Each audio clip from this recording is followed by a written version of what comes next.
Hello friends, welcome to GK Sports India YouTube channel for the preview of the fifth and final test of this absorbing series, the Anderson-Tendulkar Trophy, England versus India 2025.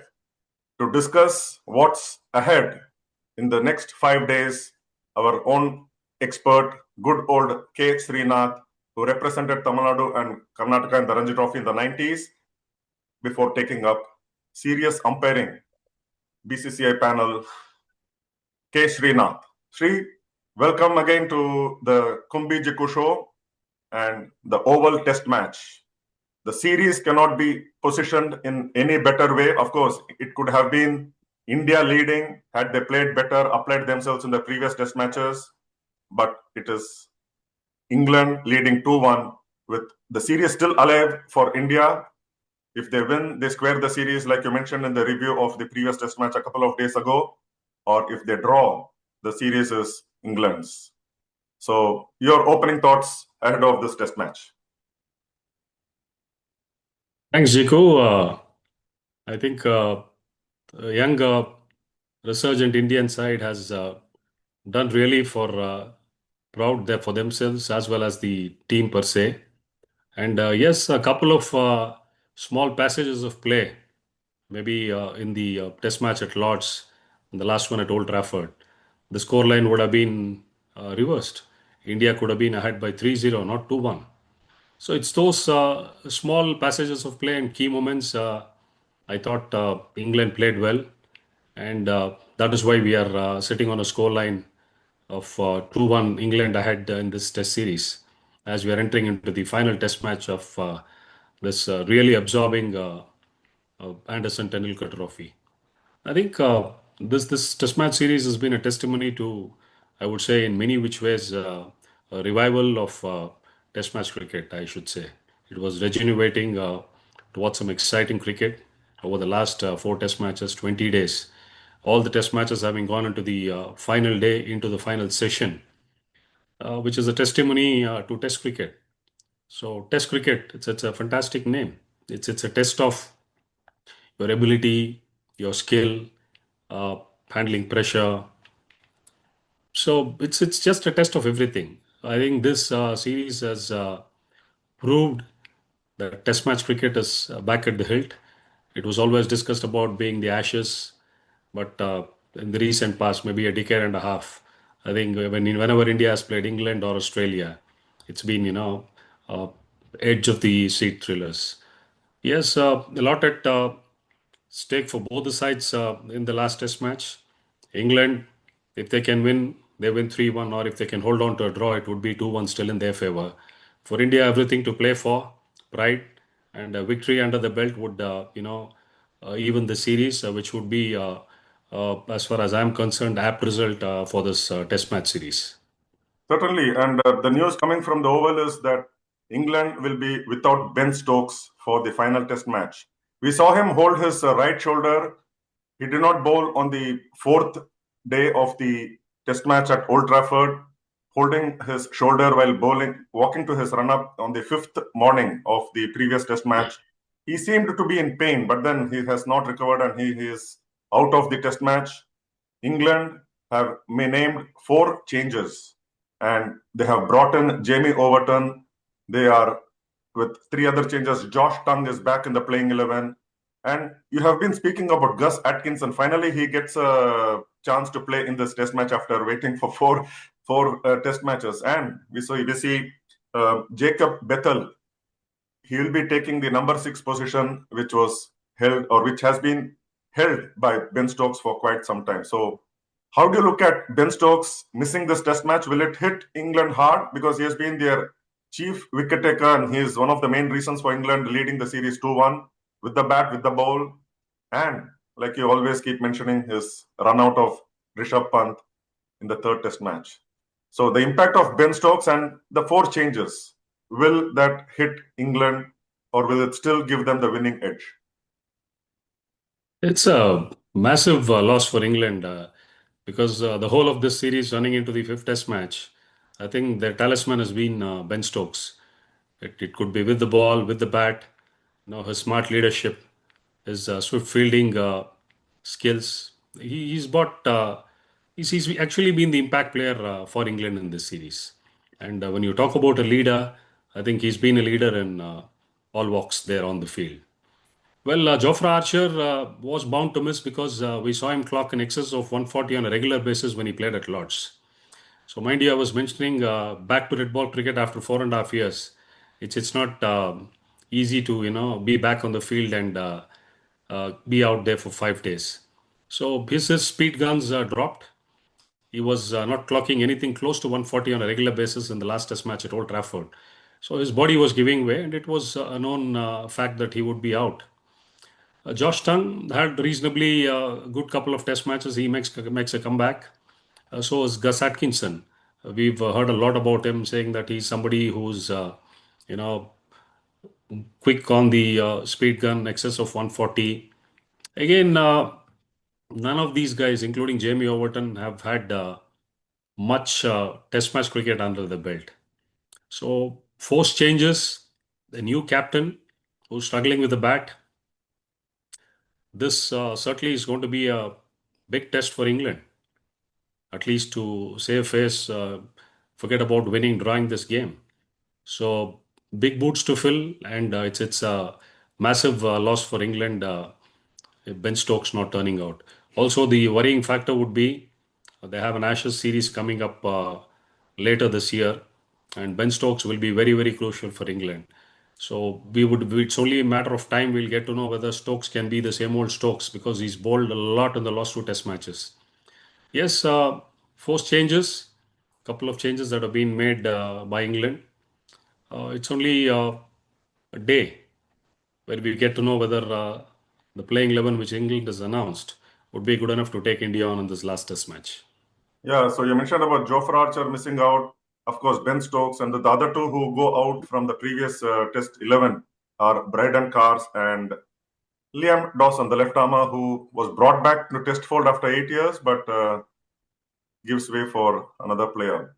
So the equivalent of Ben Stokes, can we say Jasprit Bumrah and the doubt about his availability over for the Oval Test match? Because before the series, we have been told that he would play 3 Test matches. He has done his job of playing 3 Test matches for India in the series. So the availability of Jasprit Bumrah, the series on the line for India, how crucial will that be, the Bumrah factor? Because he is one who can make use of the conditions. As we see the pictures from the Oval, can you separate the ground from the pitch? It's that green. Yeah, let me discuss the pitch first, which has been my talking point over the last 4 Test games. In fact, we did see something like this in Lords also. Hmm. Come the day of the game, and when the captains walked out for toss, I said the grass was only green on the outfield. It was a brown pitch. So I don't think with the loss of Ben Stokes and Jofra Archer and Cars looked really overworked and he was jaded in the last Test match, which a new look fast bowling attack. I don't think England would bite the bullet and ensure that they leave so much of grass on the pitch. Certainly, my gut says tomorrow when you uh, see the toss, when the captains are out there, I don't think you would get to see a tinge of green. As coming to Bumrah, yes, uh, as you mentioned, he was supposed to play 3 Test matches. Was there something, a contractual obligation which Bumrah had? And if that goes well, so Bumrah is committed. He's fulfilled his commitment for this tour.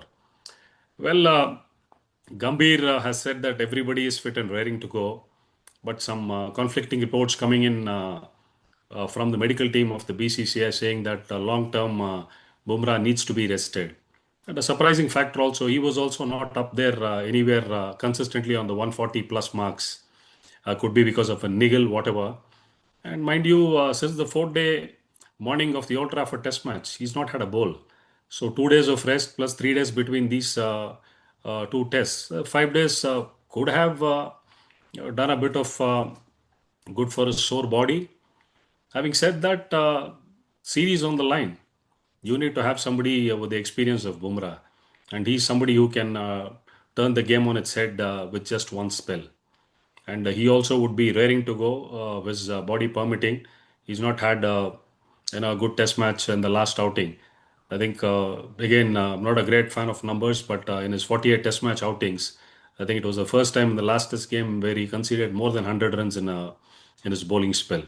So could be, there's something in Bumrah to turn it around.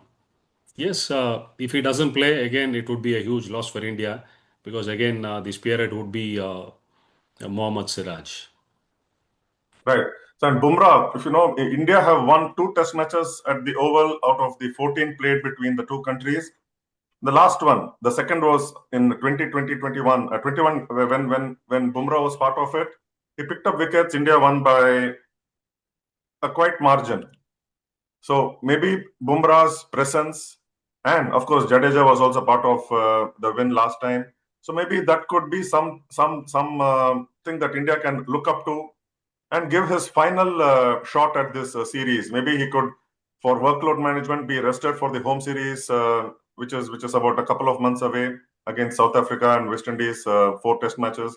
Maybe he can, but then that's the call of the management and the medical team. We can just keep discussing and debating over his availability and non-availability.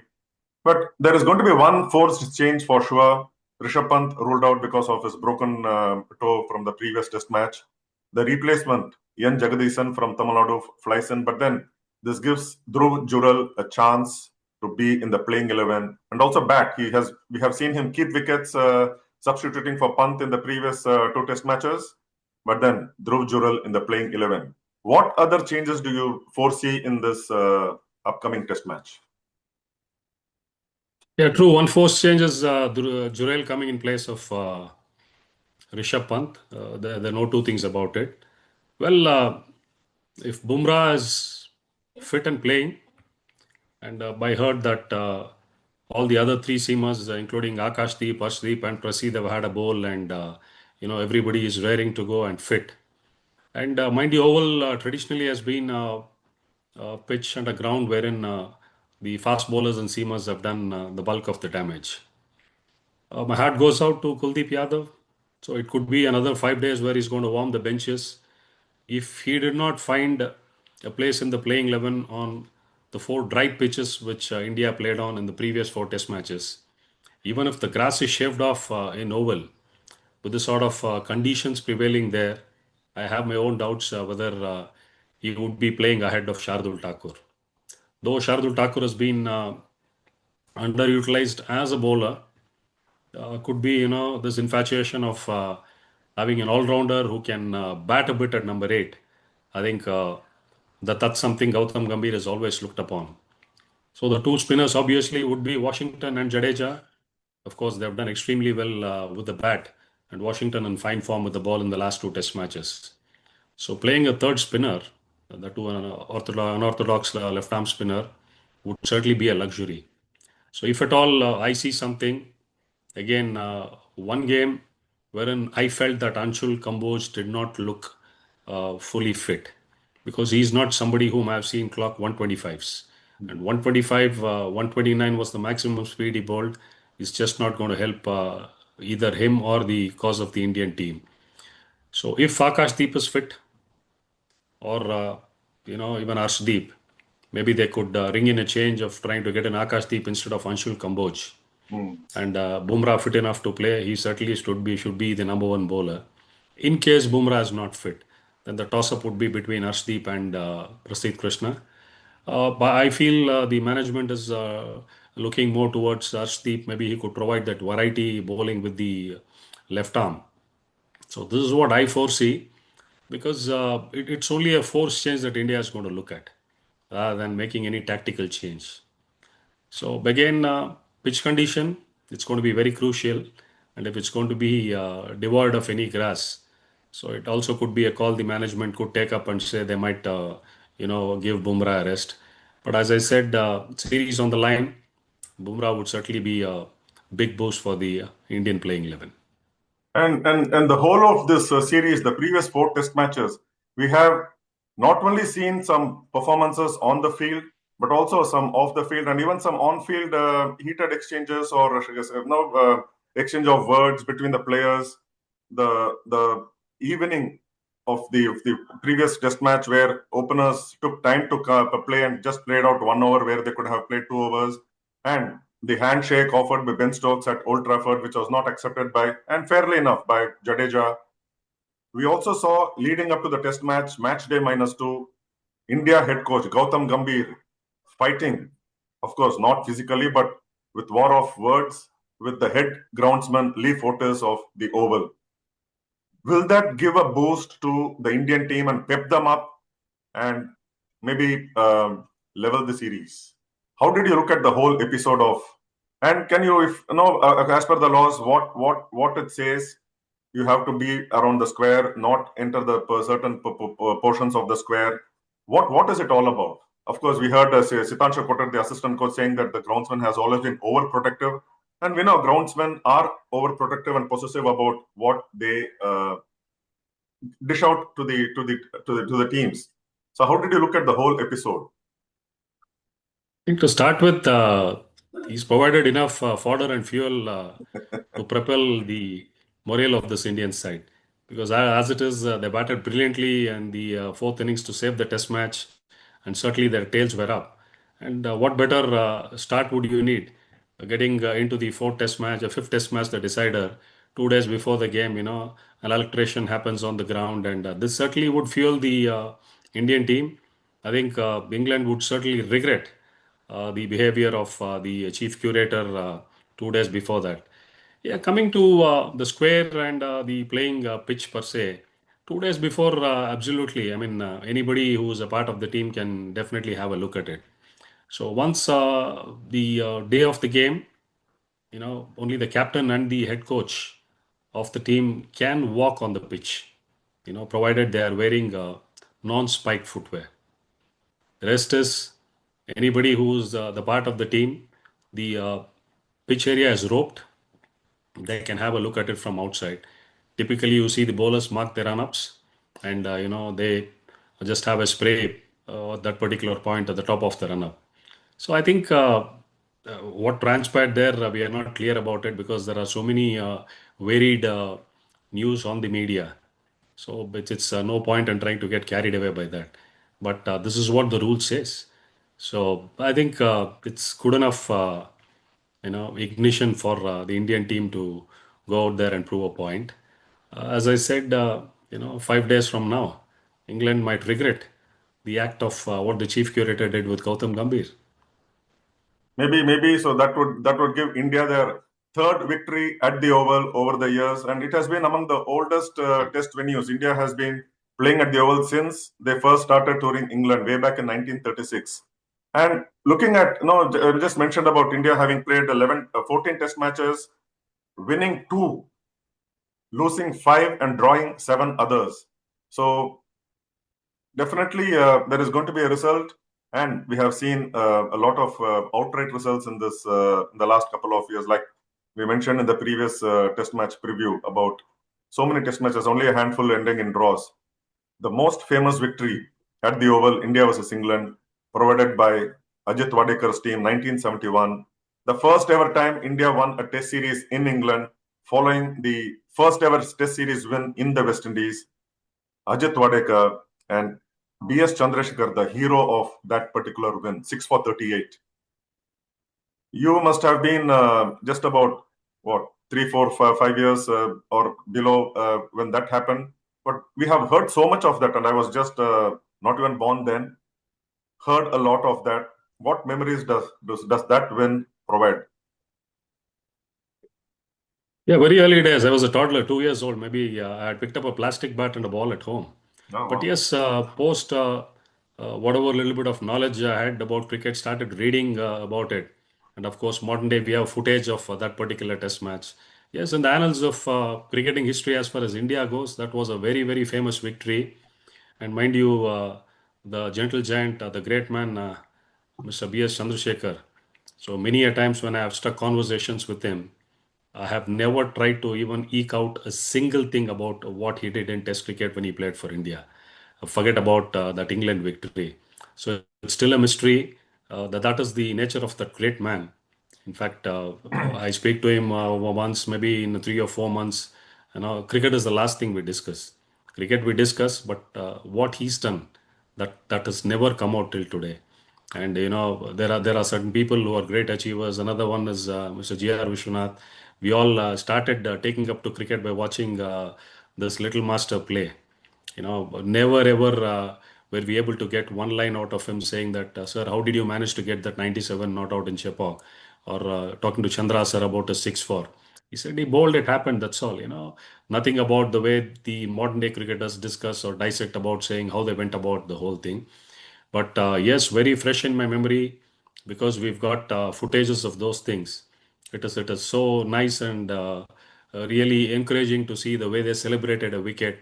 No high fives, just a pat on the back and shaking hands.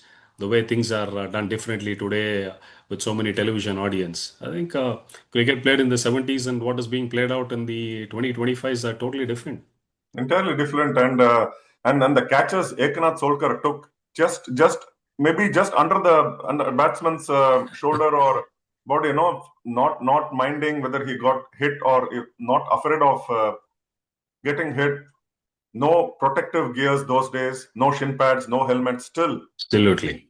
absolutely fantastic Eknath Solkar and those catches, and there is always this. No, so Sunil Gavaskar always says about an elephant being brought into as a mark of the Indian this thing, and it was around the Ganesh Chaturthi time that they also got in an elephant into the oval to mark that famous victory. Yes, I have also tried to get whatever from Mr. Chandrasekhar, but those players like you mentioned, GRV and BS Chandrasekhar, for them it was just about doing their job quietly. Do you and I go gaga over what we do on a daily basis in our respective offices? No. So for them, it was just something similar, not boast about their own performances. It was just a matter of they just did it. We move on. That's it. So that was something which we rarely find, like you mentioned. And among another victory was like the 2021, courtesy Rohit Sharma's second innings 100, and after India trailed in the first innings by 99 runs in 2021. So that is the second victory.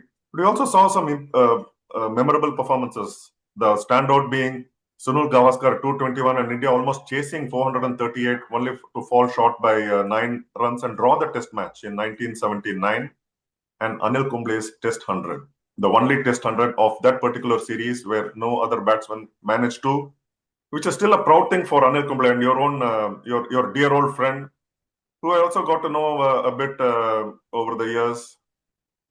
If not with Mr. Chandrasekhar, at least you would have spoken with Kumble about that century, haven't you? Absolutely, some great records at the Oval, and he feels really proud, and he took a lot of pride in his batting. And in fact, not many know that the amount of runs he made in junior cricket and the hundreds he had at the first class level.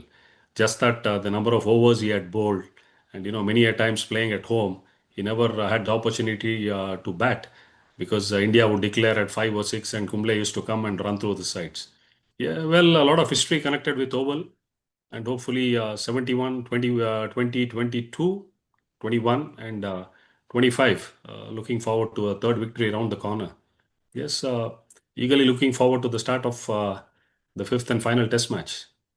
And the sight of Anil Kumble celebrating and the entire Indian team coming out and showing their joy at Anil Kumble's only test 100, they just cannot be forgotten. Those memories of and it was soon after that 100 that Karnataka played a Ranji Trophy match in Mumbai.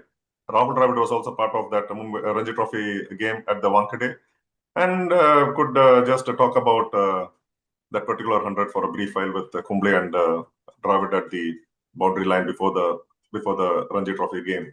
So a lot to expect for.